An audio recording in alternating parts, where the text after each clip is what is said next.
Guys, sometimes the road that we walk seems like a very lonely road. It seems like sometimes that there's nobody around.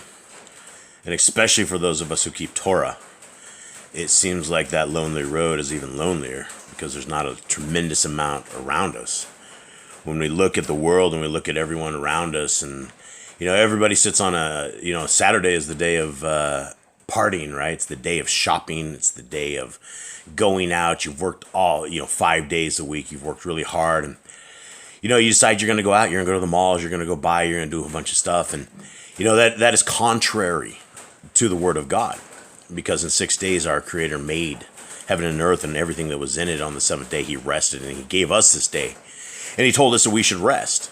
And a lot of times when we're walking these roads that seem like there's nobody around, that necessarily isn't a bad thing, because there is somebody who is around, and there's somebody who is with you at all times. And there's a word in Hebrew, and it's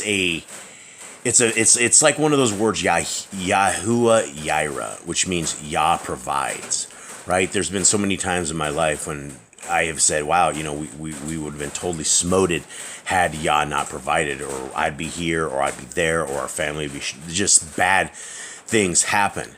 And we've been on this lonely road for a very long time. We are one of those families that we don't have a tremendous amount of friends. The most people that we talk to are here on YouTube.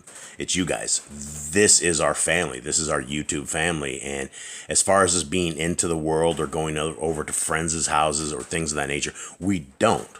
We literally have 10 pit bulls that can't be left alone. We don't have kennels or leashes or anything of the sort. So we're always here. We're always here amongst our own family. And it does seem lonely because the rest of the world continues on around you. And when you talk to people, they still use the old names of God. They still use the old names of our Messiah, Jesus. They don't understand that they've been tricked. They don't understand that they have been misled. And so they still use pagan names. And when we tell them this, and we tell them that the laws, statutes, and commands are great, not only just are they great, they're wonderful. In fact, they are the main reason that I am where I am at today, is because I have kept the laws, statutes, and commands. And I believe that I would probably be dead long ago. And my family would not be the same. We would not be a close-knit family if we did not have the laws, statutes, and commands, because that is what our household is all about. And it is very important that we do not fall off that narrow path. And when we walk this lonely path, there's so many times when we are alone. We are simply alone in everything that we do. And this word, El Roi, means the God who sees, right? And there is a particular part in this Bible when a woman has to walk alone. She doesn't know what to do. She's been kicked out of the only place that she knows. The only people that love her have now kicked her to the curb. And these are the times that we must remember things like this. El Roi, you are the God who sees, and it is critical. And before we go into this, let's talk about this gal named Hagar, right? And she is not the mistress, but she is the maid, Sarai's maid. This is Abraham, the father of all generations, right? This is the father of everybody, right? Father Abraham, had many sons. You guys know the song, right? So this is Sarai, and Sarai, this is the Hagar, and Sarai was her owner, I guess. It was kind of an owner. It was Abraham's, not even a concubine, but it was like a maid of Sarai's, and Sarai gave her unto Abraham because Sarai did not believe that she could have children. And so by Sarai's own hand, she took her slave essentially and gave her to Abraham and said, here, have a kid with her because I can't have a kid, and it will be by her that we will have that. And she ended up getting impregnated, and it made Sarai very, very mad. And this is the story of that. And Sarai said, 16:5, and Sarai said unto Abram, my wrong be upon you. I have given my maid into your bosom. And when she saw that she had conceived, I was despised in her eyes. Yahuwah judge between me and you. But Abraham said unto Sarai, behold, your maid is in your hand. Do to her as it pleases you. And when Sarai dealt hardly with her, she fled from her face. And so Abraham did not get in the middle of this. Abraham did not stick up for his concubine gal, for his death. He put her in the hands of his wife, Sarai. And Sarai, like a jealous woman, is going to put the boots to her, and she put the boots to her. But Abraham said unto Sarai, next one, at 7, and the angel of Yahuwah found her by a fountain of water in the wilderness, by the fountain in the way to Shur. So this is Hagar that the angel found, and you can imagine Hagar. She had no other family. She had nobody else. She was with Sarai since the very beginning, and so she was kicked out of her family. She was kicked out of her tribe. Sarai kicked her to the curb. And so she's alone. She has nobody. And back in the days, if you do not have a tribe, if you do not have a place to go, your options are extremely limited.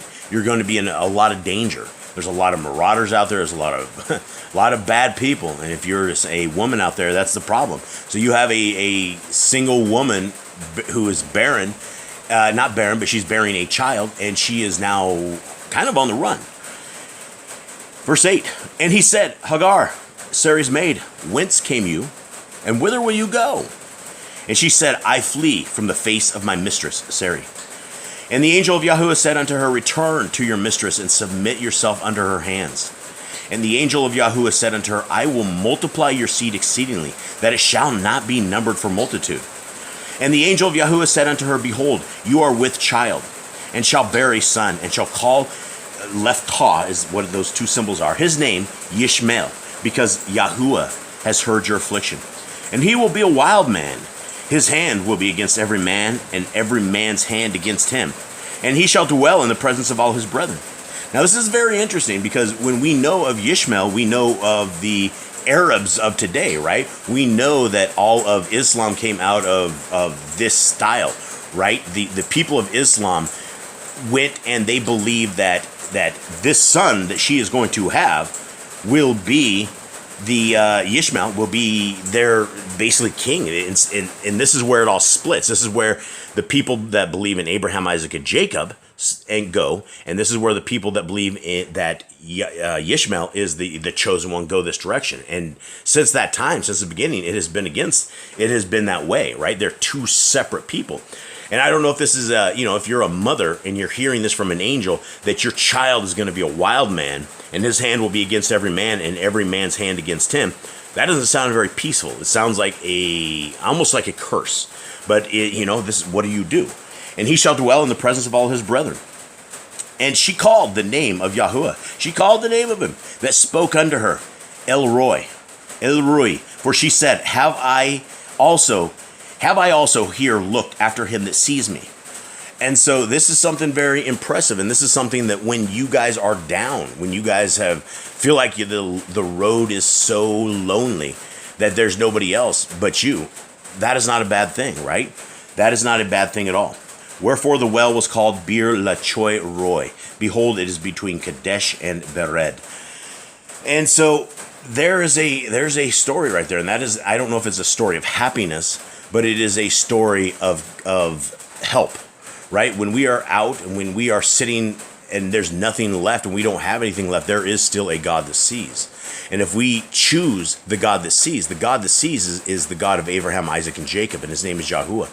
And from the beginning of time, when he gave us these commands and he gave us all of this stuff, that's all he has ever told us to do, is obey his commands. Walk with me in perfection, right? When we are looking at the Abrahamic connection right here, when we are looking at what is the covenant that we should be walking with El Shaddai, he says it right here in 17 verse 1. And when Abraham was 99 years old and 9,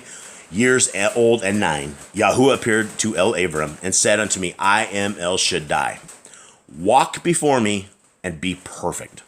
And I will make my covenant between me and you, and will multiply you exceedingly. So this is a covenant, and this is beyond just a handshake. This is a dedication of your life, of your soul, your family, everything that you have. And what exactly does he say?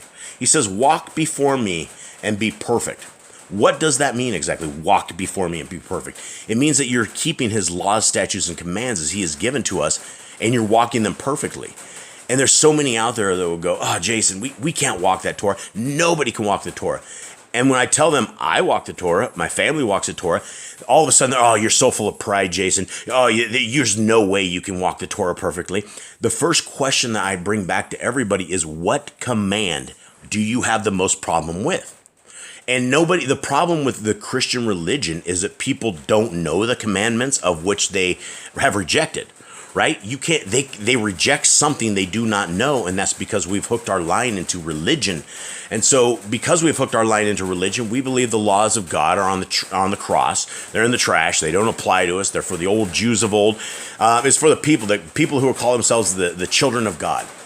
And I'm like, well, do you not want to be a child of God? Because when we talk about the new covenant is between the houses of Israel and the house of Judah.